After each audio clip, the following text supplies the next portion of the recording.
Hi, and welcome back to part 2 of An Introduction to Sleep.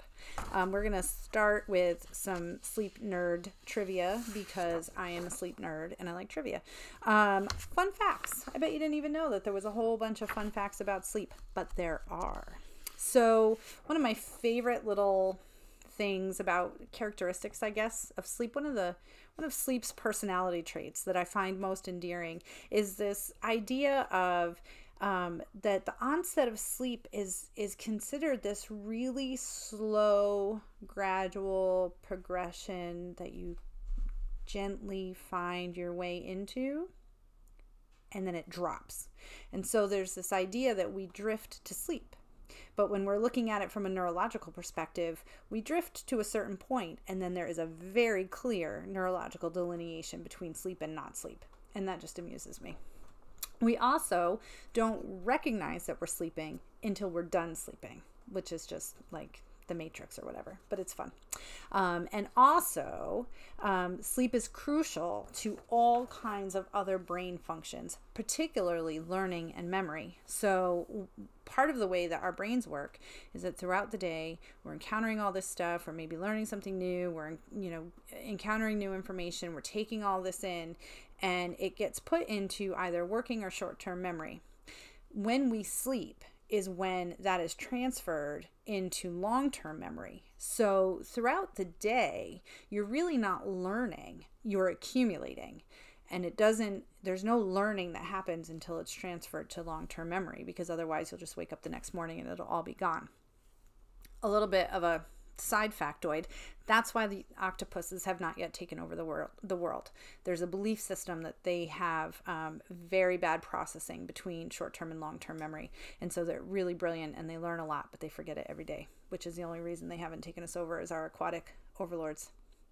I completely digressed and I apologize. So how much sleep should we be getting? This does tie into that last piece of information about learning, and so as such, babies, little children, toddlers, pre-K age need a ton of sleep because they are learning pretty much every second of every day. They are taking in new information, and that all needs to be transferred back to the long-term memory. So infants and young children really should be getting about 18 hours of sleep, and then that's going to slowly decrease as they approach adolescence. Older kids, my kids are 11 and 12, and they get on average about 10 hours of sleep a night. But older adolescents might be getting, between 9 and 10. And then adults should be getting 7 to 8 hours of sleep. So even if you're a grown-up and you can stay up as late as you want, you shouldn't. You should be getting some sleep.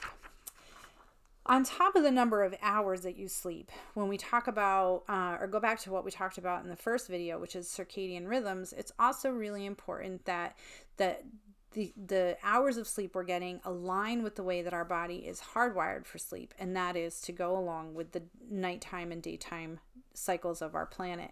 And so, I would work with college students and they would say things to me like, oh, I usually go to bed around, 3 a.m., but I get up at noon. So that's 9 hours, right? And yes, but no, they're not a good 9 hours of sleep because they are so off kilter with the way that our bodies are wired for sleep. So we really should be looking at sleep coming in the early to late evening. I do understand that, we live in the 21st century and things are not, we're not cave people. But really, if you can get yourself in bed by 10, 11, 12, and then you're getting up somewhere between 6 and 8 in the morning, I think that's probably a pretty good, a good jumping off point for an adult. Sleep deprivation has a lot of catastrophic effects on the body, so it can be linked to heart disease, elevated blood pressure, and other cardiovascular concerns. In some countries, it is a known, I shouldn't even say in countries. Scientifically, it's known as a carcinogen.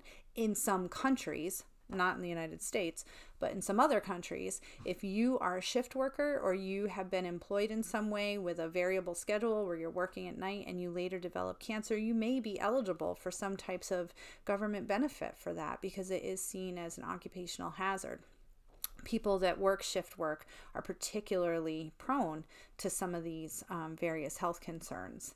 There are notable memory impairments. Your ability to focus, that memory transfer that we talked about, can be impacted immediately, but it can also then be linked to long-term risks for dementia and other types of cognitive decline. So really understanding those factors. And then just increased risk for accidents. So your response, reflex responses might not be where they should be. Again, your ability to focus and pay attention to what's going on around you might be impaired. And so, and these can happen after short disruptions in sleep or long-term chronic deficits in sleep. So it's not, it's something that you really should be aware of all the time, because it can be really dangerous for a lot of folks. It's not just about, am I going to be cranky the next day? It's, am I taking the proper care of my body?